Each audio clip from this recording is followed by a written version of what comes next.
Hello everyone, I'm Leonie Fernandez. I'm the instructor for the Best Practices for Project Management Success course, and this is our live Q&A event, and welcome everyone.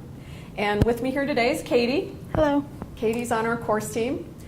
She is our technical expert. She knows everything there is to know about the edX platform, and she helped us to develop the course that you are all taking right now. So I'm really pleased to have Katie here with me. So, welcome everyone. I do want to remind you that if you'd like to participate with us through the chat room, you do need to log in, you do need to sign in using your Google account. And Katie does have the chat window open. So if you have questions for us as we go through this session today, please log into the chat room. You can go ahead and type your question in there. Katie's going to be monitoring that chat window, and I'll be periodically stopping and asking her, or she'll be stopping me and telling me there's a question for us to get to. So that's how you can interact with us here in this Q&A session. We did have some questions submitted in advance. So I'm going to go ahead and I'm going to start to address those questions first. Feel free to jump in with any of your questions whenever you'd like to. So some of the first questions I noticed out in the discussion forum had to do with how do we take our MicroMasters, we have a MicroMasters credential out of this program, how do we take that and convert it to university credit towards either a graduate advanced certificate or maybe towards a master's degree. So I wanted to talk about that, first of all, to talk a little bit about how that works and the various options that you have. So by completing the MicroMasters program, which means you have to pass all 3 of the courses in the MicroMasters program as a verified learner, plus you have to pass the capstone exam, also as a verified learner. At that point, then, you can apply to the Rochester Institute of Technology for either a master's degree or advanced certificate. If you're accepted, what will happen is RIT will accept your MicroMasters and provide you with 9 credit hours towards a graduate program. What you can do with those 9 credit hours, you can add 1 additional course to those 9 credit hours to be able to get the Project Management Advanced Certificate, which is a recognized graduate credential that you can put on your resume, that you can talk to employers about that you've completed, and it's actually part of your official transcript from the Rochester Institute of Technology. And so one of the questions we had was, well, what kind of course could I take? And we have different offerings available for you, either on campus or online, so you don't have to come here to Rochester, New York. But for example, you could take a course on organizational behavior or leadership or team dynamics, breakthrough thinking. Those are just some examples of what you could use for that 1 additional course to get your graduate advanced certificate in project management. Now, if you're interested in a master's degree, a master's degree requires a total of 33 credit hours. So what that means is you get your MicroMasters, apply to RIT. RIT will give you 9 credit hours towards the 33, which means you have to make up the difference. That's 24 credit hours, which amounts to 8 courses that you'd be taking in order to finish your master's degree. So what do those 8 courses look like? One of those 8 courses we call Context and Trends.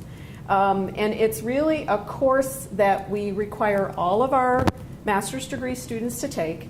And the course is provided in order to help you to plan out your degree program. So here at RIT, in the School of Individualized Study, which is the school that I belong to here at the Rochester Institute of Technology, we allow our students to custom plan the degree program that best fits them. So the nice thing about that is that nobody's going to force you to take courses that you don't necessarily want to take or don't think fit in with your career goals. We will work with you, and your advisor will work with you to set up a curriculum and a plan that works best for what you want to do. And the Context and Trends course is basically the start of that whole process, where you decide what your plan of study is going to be, how you want to approach it, and your advisor works with you to confirm that plan of study. Another one of those required courses to get a master's degree is what we call our capstone project. And that's where you actually do some research and independent study on your own to either develop a concept or research a concept that's important to you and that's related to your field of study, where you write a formal report, a formal research report, and do a presentation. All of our master's degree students have a capstone project that they use to close out their degree program. So other than that, you're left with 6 other courses that you can design to fit what you want to do. So what could some of that be? Well, it could be, let's say you want to combine some project management education with some business management education. So you can tailor those 6 additional courses to some business management courses. If you want to, or if you're in the information technology industry and you want to combine some IT courses or computer science courses with your project management, we can do that here as well. If leadership is something that's important to you, we have several courses on leadership that we could combine with your project management. Or quality might be another area of interest to you. For example, Lean Six Sigma. We have a lot of students that like to combine the Lean Six Sigma training with the project management training because there's a logical connection there and a good fit there. So those are just some of the options that would be available to you to customize or build out a master's degree program that best fits what you want to do with your career and where you want to grow. So that is just some examples of how you can take your MicroMaster's credential, transfer it into RIT, and build a broader, more sophisticated curriculum around your learning. We also had a question about, is there a time limit to apply to RIT after receiving the MicroMasters?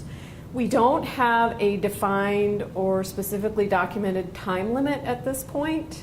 That's not to say that we might not have one in the future, but as of right now, there's no defined time limit for you. But I would say if it's something of interest to you, you're better off to start looking and pursuing that, sooner rather than later.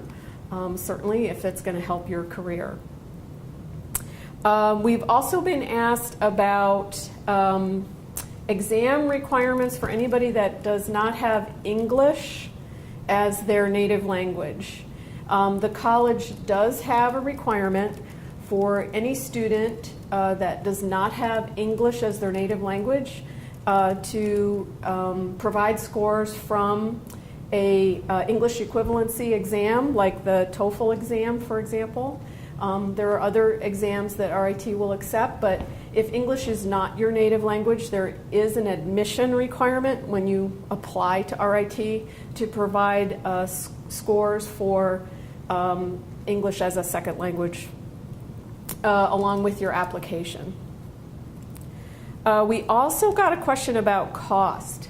So it's difficult for me to go over exactly all of the costs with you here in the Q&A because it depends on what courses you select, whether you decide to come on campus or not, because there are some differences in the costs of some of our offerings.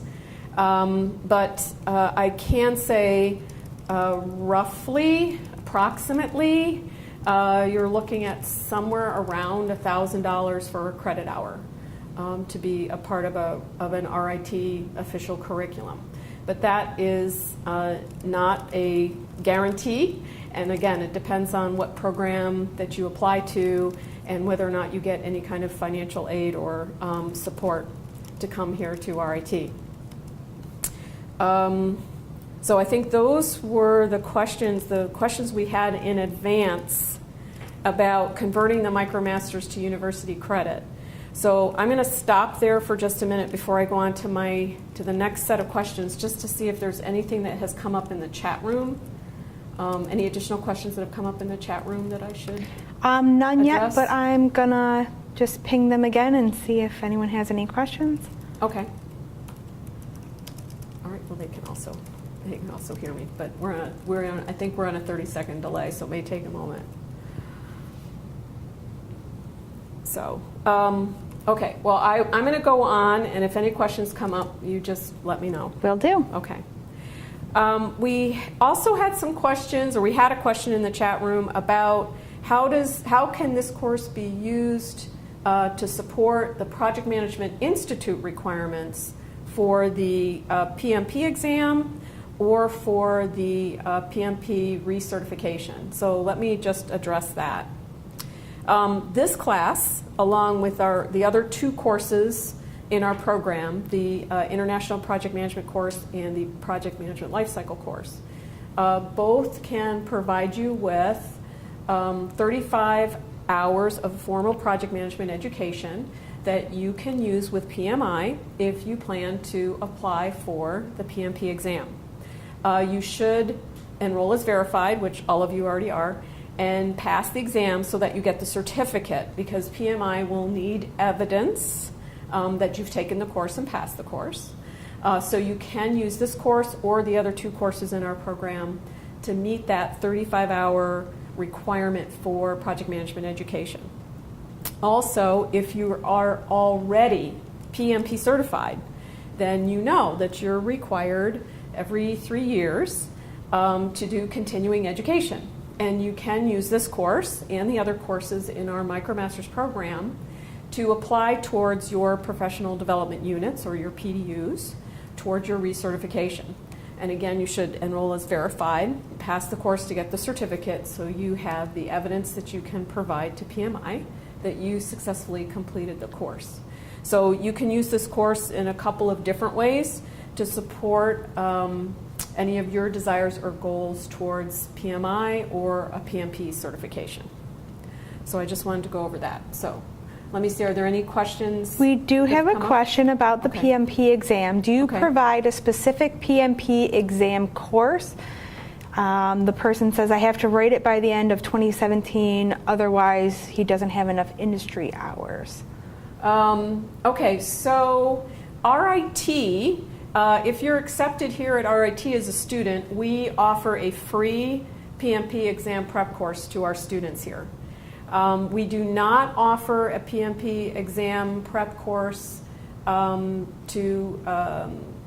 people that are not students, officially students here at RIT. There are a lot of organizations that offer PMP exam prep courses. You can look at your local PMI chapter. There's also books that you can purchase. I know Rita Mulcahy's book is one of the most, I think, most talked about in terms of preparing for the PMP exam. And it's a book that I have recommended to a lot of my students who've successfully passed the PMP exam, so that might be another option for you. The part of your question I didn't understand was you have to write the exam by the end of this year, otherwise you wouldn't have enough industry hours. I'm not really sure what that means. Maybe whoever that is can provide us a clarification. But your experience, so when you apply for the PMP exam, you have to document out all of your project management experience. That experience has to encompass, assuming you have like a bachelor's degree already, that experience would have to encompass at least 3 years of full-time work. But to my knowledge, there isn't like an expiration on that. So if you had project management experience from 5 years ago, you should still be able to use that on your application towards demonstrating to PMI that you do have the project management experience. Could you repeat the name of that book that you mentioned? That's a good preparation for the PMP exam. The PMP exam prep book by Rita Mulcahy. That was the book that I was talking about. The author is Rita Mulcahy. It's a very popular book. You can go out on any kind of electronic book sales website, and you should be able to find it. We could also post, if you want, we could post the name of that book out in the discussion forum for you as well, so that you have the name of the book there as well that you can look up. But that was the book I was referencing. And so the person that asked about the industry hours and having to take it by 2017, said that it's the last 8 to 10 years. He doesn't remember the exact date range, but if you don't think that the experience hours expire. I don't believe the experience hours expire, but I guess I would want to be absolutely sure. I will take a note to check the PMI website for that and post something out onto the discussion board for this Q&A. If the experience hours have some sort of expiration, I'm not sure that they do. And Rita Mulcahy's book I'll also post out there. One thing you should know if you are planning to take the PMP exam, if you take the exam this year, it'll still be based on the PMBOK version 5. If you decide you want to wait, take the exam next year, my understanding is that the PMP exam next year in 2018 will be based on the new edition of the PMBOK, which is the 6th edition, which I expect is going to be out within the next 2 months. I think September is what they're targeting for the 6th edition to come out. So if you have already been studying using the 5th edition, you're going to want to make sure you take the exam this year, because the exam will change next year with the new edition of the PMBOK. So that's just something else for you to think about in terms of your timing for when you want to take the exam. Okay, are there other questions about the PMP? There are no other questions about the PMP exam. Okay. All right. We also had a question in the discussion forum about sharing example project planning documents. So one of the things I wanted to let you know, I know some of you were with us in our first course in the series, the Project Management Lifecycle course. And if you were, then you know that you got example templates for each or in all of the phases within the project lifecycle that you can use and reuse. For those of you that have not yet taken the Project Management Lifecycle course, which is PM9002x, please sign up for that course. We're starting it again in August. If you sign in or enroll as a verified learner, you are going to get access to several different types of templates, like a communication plan, for example, that you could use on any project that you might be managing. So we put together the collection of templates and provided those to verified learners within our first course in the series, the Project Management Lifecycle course. So if you've not already taken that course, it is going to start in late August, and it is available on the edX platform now for you to enroll, and I would recommend that you do that. So that would be the best place for you to get examples of what would be included in a project plan, like a communications plan, what that would include and what that might look like. Okay, any questions on any of those topics? Not currently. Okay, or any other topic? Not yet. Okay. All right, then I'm going to go on. So in some other discussion forums, we have had comments from learners asking about how do I get into a project manager role? If I've never been a project manager before, then how do I go out and go after a project manager job? So that's a good question. So there's a few things for you to think about. First of all, anybody looking for a project manager at an entry level, first of all, would like to know that you have some sort of professional experience, for example. Maybe you weren't a project manager, but you worked on a project as a project team member. That would be good experience that you could talk to a potential employer about. The education that you're getting here with us on edX or your MicroMasters would be another thing you would definitely want to point out to a potential employer. Some other opportunities or some other things you could think about would be to join your local PMI chapter. Because most local PMI chapters have social events of some kind where you can go and meet with project managers in your area. You can talk to them, you can find out where they work, what companies they work for, so that you get an idea of what companies are around you that are actually hiring project managers or entry-level project managers. So that would be a great way to network. And if it's not, the PMI chapter, there's a lot of professional associations that you could look into where you would have or find people that do project management. It could be a quality society, for example, or maybe a group that does Lean Six Sigma or Six Sigma activities. Any opportunity where you can network with other professionals that do that type of work would be a good way for you to get exposure to other project managers and to find out what kind of companies in your area are hiring that kind of skill set and what they're looking for. The other thing you can do is look for opportunities in your current workplace. There might be an opportunity for you to take on a small project, either in your current role or maybe on a temporary assignment in another part of your company. So that would be something to look for or to ask about. A lot of companies post their job openings on websites that you can go out, you can look at and see what kind of job openings might be available for an entry-level project manager. If you're already working in the company and you have some experience in that industry, it's usually easier for you to step into a role like that than if you were trying to, for example, step into an entry-level project role in an industry or business you know nothing about. That would be a very difficult thing to do.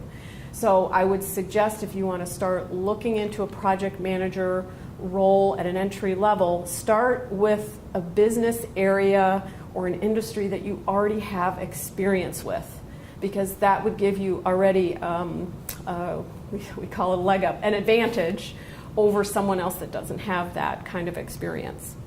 The other thing I tell people to do is to look for nonprofit organizations within your area that you have an interest in. Virtually every nonprofit organization that I know of has a need for project managers. You won't get paid, but it's great experience for you to learn how to manage an event for potentially a large organization or even a small organization, and do something helpful for them at the same time and helpful for your community at the same time. So I would also recommend that you do that. There are websites available where you can just query and do searches on nonprofit type job openings, like project manager job openings, in your area or in your neighborhood. So that's another way that you can look for an opportunity to gain some project management experience. So that's another way that you can do that. So we do have a question that's kind of tangent to this. That's okay. In regards to Lean Six Sigma courses, which one do you recommend for project managers? Which one do I recommend? Or ones, I suppose, is a better one. Yeah, so I guess it depends what you're looking to do. So Lean Six Sigma has a series of courses and a series of its own certifications, professional certifications. And the more you invest in your Lean Six Sigma training, the higher, or we'll say more advanced certificate and learning that you can get within that knowledge area or within that area. So if Lean Six Sigma is something that's of significant interest to you and you do want to invest some of your career in the quality space, then I would suggest that there's probably several Lean Six Sigma courses that you'll want to take. You can start with green belt or yellow belt training and then move on from there to something that's a black belt or the master, so you can get more education as you go, since the Lean Six Sigma has like levels of education and levels of certificates that you can go after. So certainly if you've never been exposed to Six Sigma before or statistics, you might want to start with a simple class first and make sure that you like it. Statistics isn't for everybody, and not everybody is particularly good at it, but it is part of the Six Sigma world, so it is something, math, for example, is something you're going to have to be good at to really understand how to use some of the Six Sigma concepts.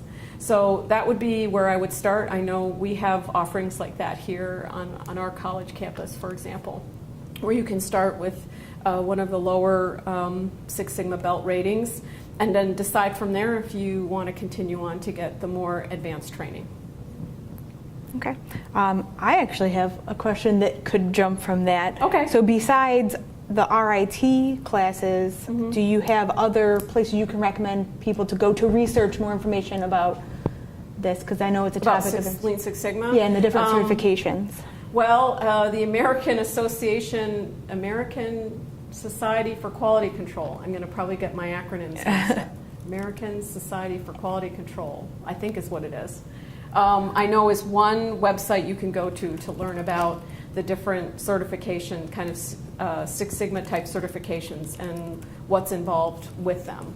So RIT is not the only place where you can get Lean Six Sigma training. There certainly could be places right nearby you that offer that kind of training as well. So I don't want anybody to think we're the only ones that offer it, but or is it American Society for Quality Control? Okay, did I remember it right? Yes, okay. you did. All right. So I know for sure their website has information out there that you can read about it, or I mean, doing a simple Google. Okay. Google search on it as well will yield quite a bit of results, so you can learn a little bit about it that way. Okay, any other questions in the chat window? I see a comment and a question, so I'll read both in order. So from Maria, I'm currently working for an IT company in the oil and gas industry in Houston. I'm implementing some of the things I learned in the Project Management 1 course to our marketing projects. Oh, so that's good. Good news. Good job, Maria. Applying it right to Excellent. her job. Excellent. And then a question, are there any technological tools that I can use in order to create better Gantt charts other than Microsoft Project? Other than Microsoft Project. Okay. Microsoft Project generates pretty good Gantt charts. There is, I know there's a software product, and now it's gonna. I think we have it in our reference page. Gantt Pro. Pro. Let me look. There are some software tools out there that can just do Gantt charts. Of course, your question actually kind of makes me think of a question as to, why do you need something other than Microsoft Project to create a better Gantt chart? Not sure what you're looking to do. But there are software tools available that'll just do Gantt charts, and that's the one I'm thinking of. Gantt Pro, is that what it's called? So in our helpful resources section of the course overview, we list some open source options. So there's Project Libre, Gantt Project, and 2Plan Desktop. Okay. So those are project management softwares. I don't know that we have a Gantt specific project management tool. Yeah, I know there is one. I don't know why Gantt Pro sticks in my mind, but I'll research that offline and post something out into the discussion forum. Software for Gantt charts. Now, that references section, was that from the first course or our current course? That is our current course. The current course. Yep. So that's in the course overview. If you go to helpful references, right? Yeah, helpful so if you're references. in the course overview in the additional information section, then it'll be the helpful resources page. I know Project Libre it's like the Microsoft project software for the Apple environment, so I'm not sure that that's going to do what you want. But I know there's another piece of software that does Gantt charts. I will research it and post something out to the discussion forum for you guys. So I've taken 3 action items already. Well, that's good. That's good. Okay, what other questions do we have in the chat room? Right now, there are no questions. No more questions So in the if chat you room. have Okay. another topic you want to move into. The other topic I wanted to talk about was how to successfully start up a project, or what do you do if you get your first project assignment and you've got to start up a project. It can be a scary thing for your first project to think about, how do I start this project, because I don't want to mess it up, right? I want to do everything right. We always want to do everything right. And projects can be kind of scary when you first look at them. They can seem very intimidating. So I wanted to go over just some helpful things that have helped me in the past as I start up projects, just to help you if you do get that entry-level, project assignment, or that project at the nonprofit organization or at your current employer. How can you actually get it started?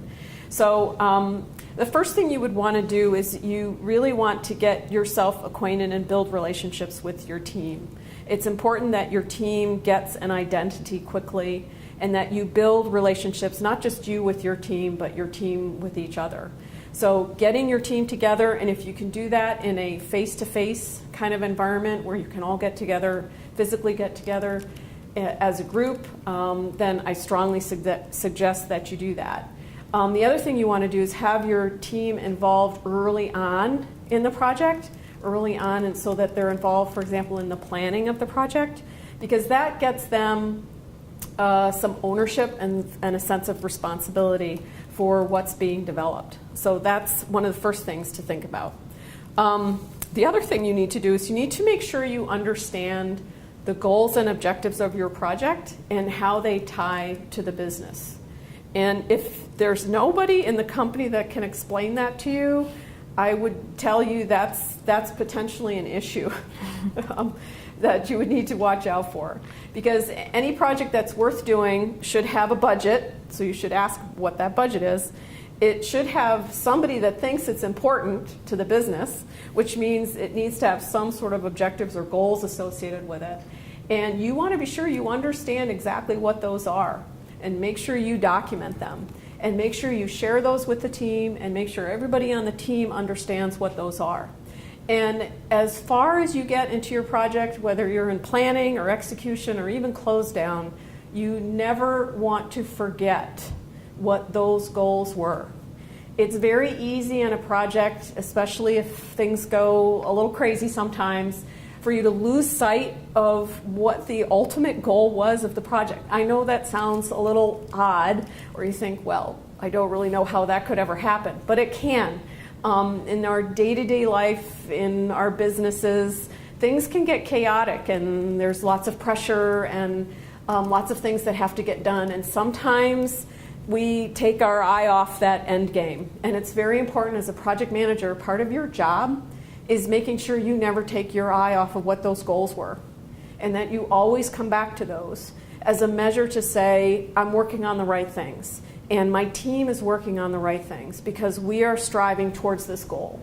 So it's very important that you understand those very early on, and that you understand what success looks like for your project very early on, and you share that with your team. That's very important. The other thing you want to make sure you understand is who your customer is. So you're producing something, a project produces something. Who's going to consume it?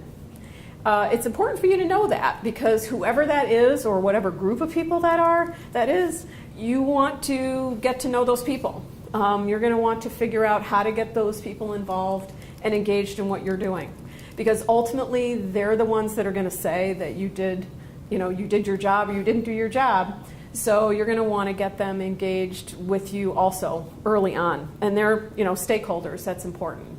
Once you have that information, you really need to take a good look at everything and decide what methodology is the best methodology for me to use on this project. So don't just assume you're going to use a traditional methodology, or assume you're going to use Agile, or or whatever other method. You've got to look at the project, the elements of the project, the goals of the project, the customer, the business, what you're trying to accomplish, and pick the methodology that's going to best fit. If it involves an organizational change, you're going to want to use an organizational change management methodology. If it involves the development of a new product that nobody seems to be able to explain to you exactly what they want it to do, you're probably going to want to use Agile. If it's a fixed price contract and you've got to provide a specific budget and a contract and estimates and dollars and a schedule, you're probably going to want to use a traditional approach. But you've got to look at the project, the elements of the project, the stakeholders, and figure out what the best methodology is. And then once you've figured that out, you can kick off your project with your team. And I like to do that face-to-face whenever possible, and get the team involved in actually helping to start plan out the project. And that means starting by defining your scope statement, and defining the work that has to get done, the deliverables that have to be produced, how you're going to know that the deliverables will actually meet the goals and objectives that the business set forward for that project. And the best way to do that is in a team group environment. The last thing I would recommend is for you to go off on your own and just go do all of that because you think that's your job as the project manager, to go off and do all of that on your own. Your job as the project manager is to bring your team together and have them be involved in that whole process. Because when they're involved, you will have a much better product or much better outcome. That's your job, is to lead that team into developing all of the material that you need to effectively plan out your project. I know where I used to work, we had actually an official project startup process where we actually had a documented procedure that we followed when we started up a project. And it involved basically much of what I'm telling you here, where we got the whole team together, and not just the project team, but the key stakeholders as well were included in this. And we would get together in a working session for a week, full time, everybody locked in a room for a week, and we'd work through the project plan together. We'd work through the scope statement, and we'd have things all up on the walls and little yellow stickies and everything to get everybody engaged in understanding what the project was about, what we were producing, how we could schedule the work, what kind of resources we would need, what were the risks associated, who needed to be communicated to about the project.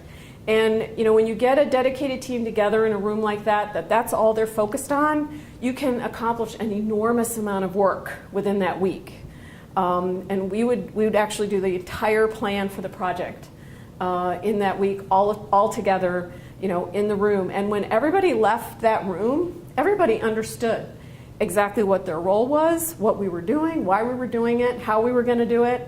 So it really allowed the team to gel, to cultivate quickly and be able to collaborate well together by having that dedicated time. So I know not all companies may allow you to do that, but that is a really good way to start up a project. And if you can't do it that way, try to do something as close as possible to that, where you can get your team together and work with them, at least in some dedicated time windows, so that you have some time together to work through those things. So I wanted to share those thoughts with you as well, because I know it can be a little scary to start up your first project. Sometimes even your 10th project can be a little scary, depending on what it is. But having a way to start that you feel comfortable, I think, is important. So, all right, we do have some good questions. Okay, let's see what they are.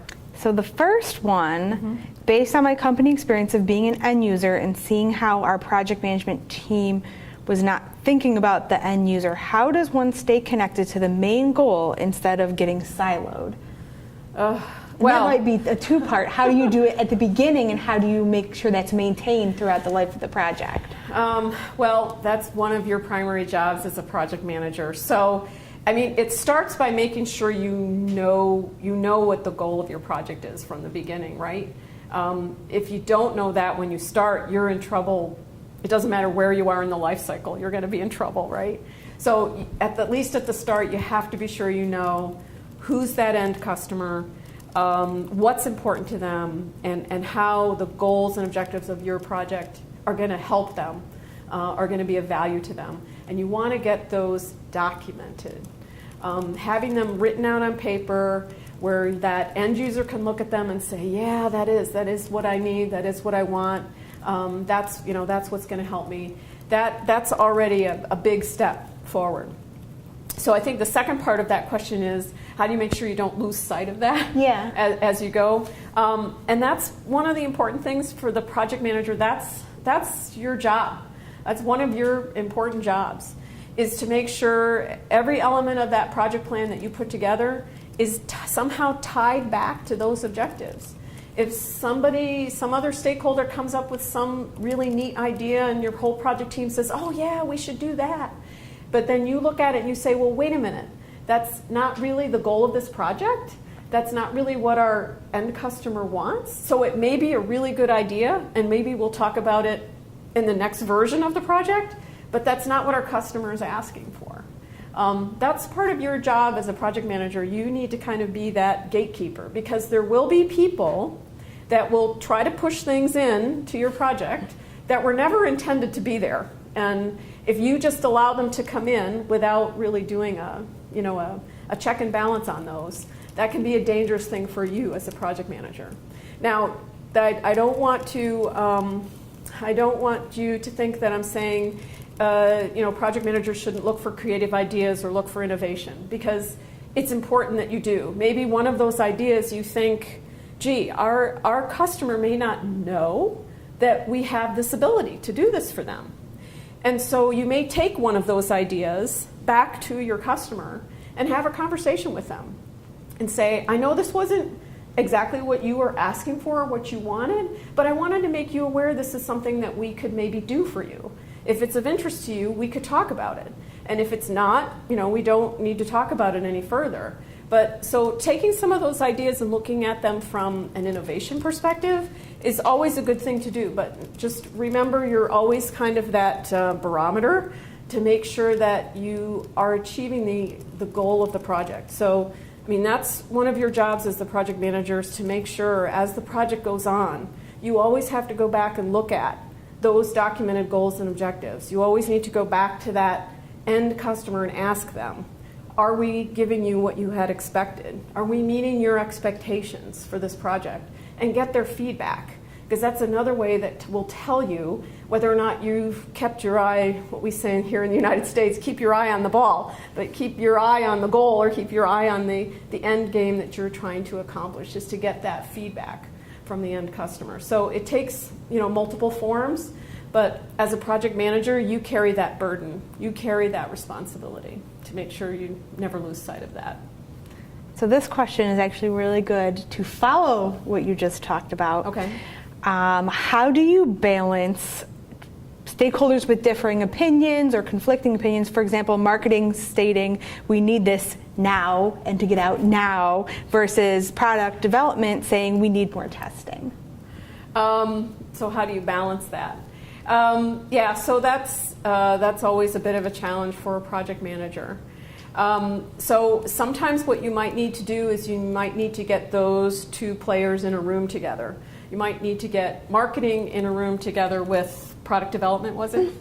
To talk about what's realistic. Because marketing shouldn't be going out promising things to a customer that can't be developed within that timeline, or can't be developed, period. Obviously, that's not a good situation for the business, right? If marketing's out promising something to a customer that can't actually be delivered. So one good way, I guess I could suggest right off the top of my head, is to get those groups together to make sure product development knows what marketing is hearing from customers. So what is it that they're wanting? What kind of time frame are they saying that they need it by? What are the competitors? What are your competitors doing? That's all really good information for product development to have. Product development needs to let marketing know what kind of timeline they have, or lead time they have, to develop something like that. So that marketing knows that if there's an idea or a competitor is out there potentially with something that they think that the company needs to go after, they have an idea of how long it would take to percolate that within the organization, within the company, and create it. So getting those two groups together to talk, which sounds kind of simple, but it's really funny how often that doesn't happen within a business.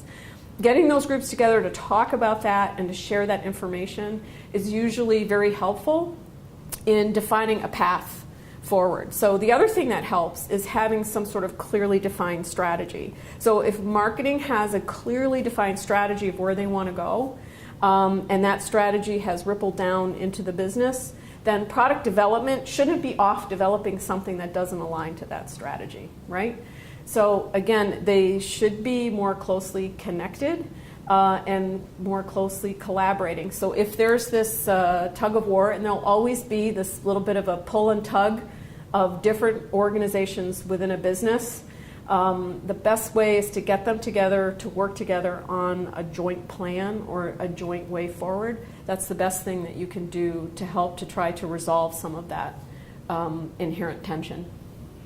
I'm actually going to take a couple questions out of order, because the one talks about planning and then the other one is a different topic. Okay. So the question we'll ask first is, should the document plan and the planning documents be available to everyone on a need-to-know basis? And what happens further into a process? How does that change? You mean like the project plan? Yeah.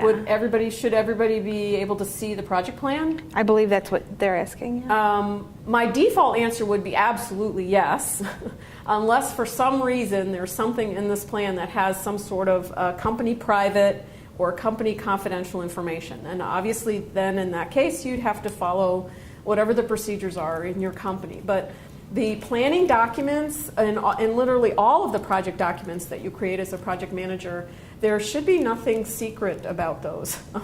They should be shared. They should be shared in a form that the project team and the stakeholders can understand, which is why we do status reports, for example, in different kinds of formats so people can understand.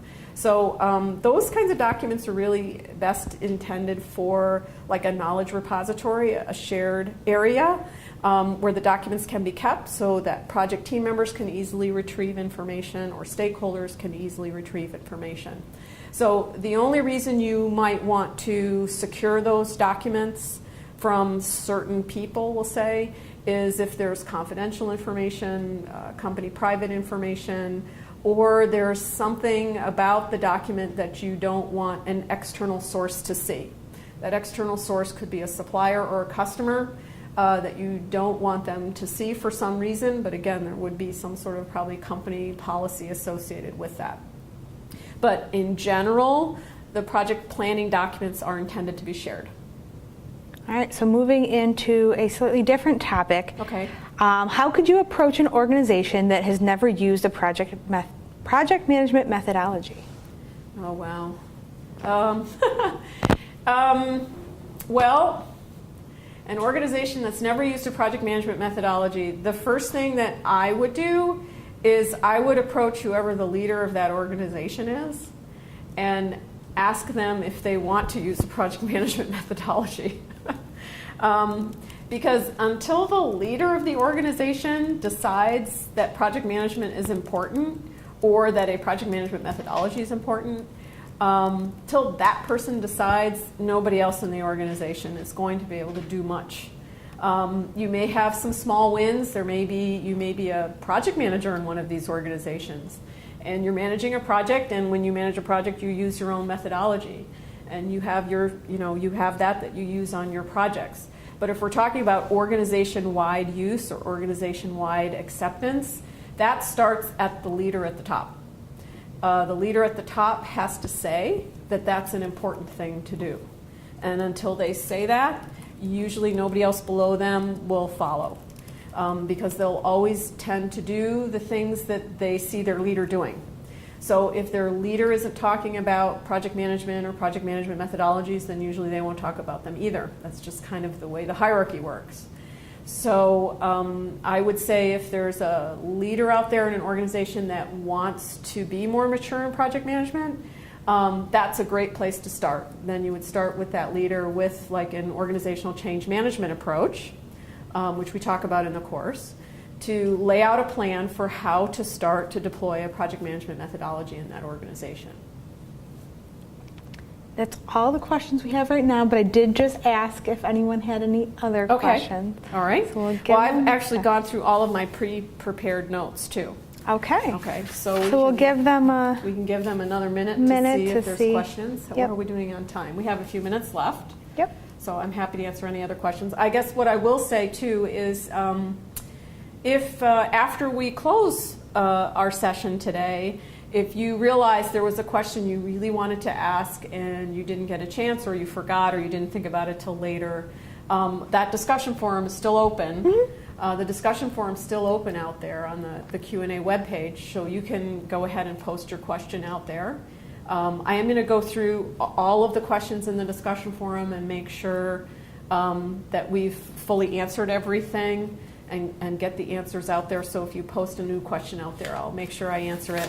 Plus, I have these 3 action items I took that I promised I'd go after. So whether or not your experience expires for a PMP exam application, the book that I mentioned from Rita Mulcahy on the PMP exam prep and then software for Gantt charts were the 3 action items I took. So I'm going to have to do that too and post that. So, any other questions? We do have another question that came in. All right. So, assuming you have already met the experience part of the PMI requirements, after completing the MicroMasters program, what would you recommend to do in order to apply to take the PMP exam? In order to apply? If you have the experience requirement and you've taken our MicroMasters, I'd say go ahead and apply. That's assuming you've made a decision about when you're going to take the exam. Remember earlier, and maybe not everybody was on earlier when I talked about this, PMI is coming out with a new PMBOK edition. So if you intend to take the exam using the 5th edition, then you should start thinking about applying pretty quickly. Because it takes a while for PMI to process your application, and then it'll take a little while for you to study. You have to do some studying before you take the exam. If you plan on waiting till next year to use the 6th edition, just make sure you give yourself enough time to really study and learn the 6th edition of the PMBOK.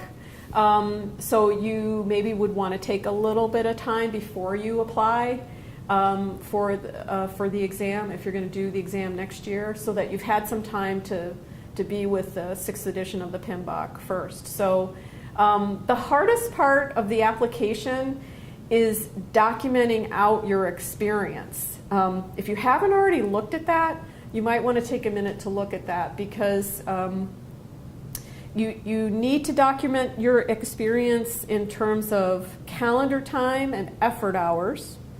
You need to document it including contact information, so somebody PMI can actually call on the phone to confirm and verify your experience.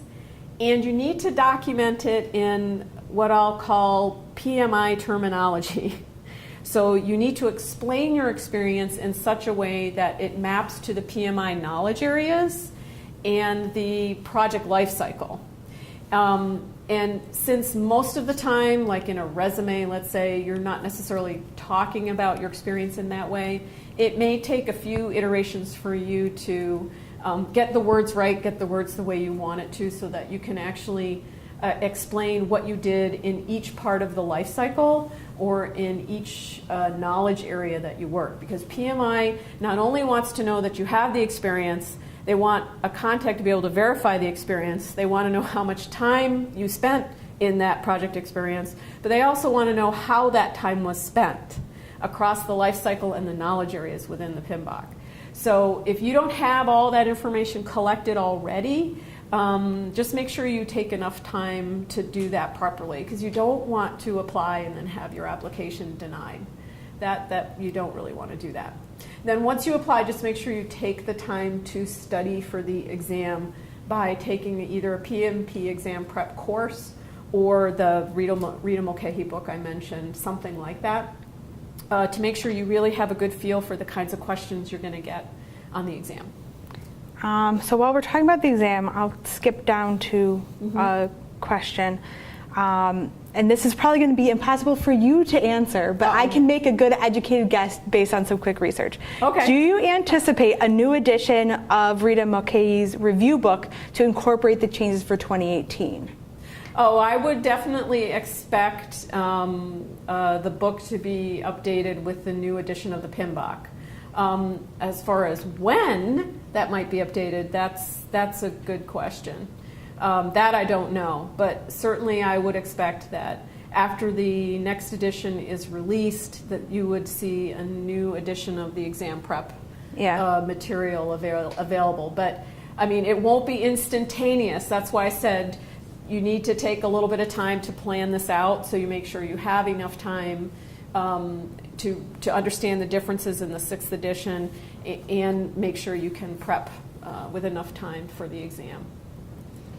Okay, and one more question. I have a question about the course's grading. Would we be able to leverage some of the assignments in which we did not get a good grade? I'm not sure what leverage the assignment means. Would we be able to leverage the assignment? So we are not planning on dropping any grades, if that's a question anybody has. For any of you that were with us in the first course, we did that only because of some risks we didn't properly handle, I guess I'll say, in the first course, and so we wanted to give the benefit of the doubt to our learners. But in this course, we've overcome some of those initial issues, so we're not at this point planning on dropping any grades, but I'm not sure what leveraging means. Yeah, so like our previous course, we were able to drop some grades. So Yeah, it sounds like you did. I'm not expecting at this point to be dropping any grades, but we do look at all of the graded assignments. If there's a graded assignment out there that we didn't do a very good job in, and you guys are all getting really poor scores, that really wasn't our goal. And so we'd do something either to provide credit for those, maybe some of those questions that weren't worded properly or we didn't do a good job on, or something like that. But at this point in time, we're not seeing any of that. We're actually seeing some really high average scores in our grading, in our assignments. So at this point, we're not expecting on dropping any of the low scores. Okay. I just asked everyone if there's any final questions because we have 4 minutes left. We have 4 minutes so left. Okay. So let's see if there's any other questions. We'll just pause a minute. Yep. And like I said, you can post a question out to the discussion area within the edX course too, if there's a question we didn't get to or a question you think of after the call. We'll make sure we go through those. So, anything else? We have someone just saying not for today. Thank you. Okay. We'll see if anyone All right. says anything, but I'm not seeing anything. All right, then we'll go ahead and we'll take a minute to close then. So I want to thank Katie and Chris, who you can't see behind the camera, who's making all this happen. So I want to thank you all very much for joining us. It's a pleasure being able to bring this course to you. Feel free to reach out to us either through our course email box or through the discussion forums if there's something that you want to talk to us about. So thanks for joining us. You have a good evening, good afternoon, or a good day. Bye.